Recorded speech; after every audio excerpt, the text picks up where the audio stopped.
అనుకోని రీతిలో శరీరానికి ఒక గాయమవుతుంది. ఆ బాధ భరించలేనంత తీవ్రంగా ఉంటుంది.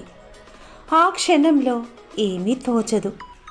ఆ క్షణంలో ఈ దుర్భర బాధ భరించడం కంటే మరణమే మేలనిపిస్తుంది.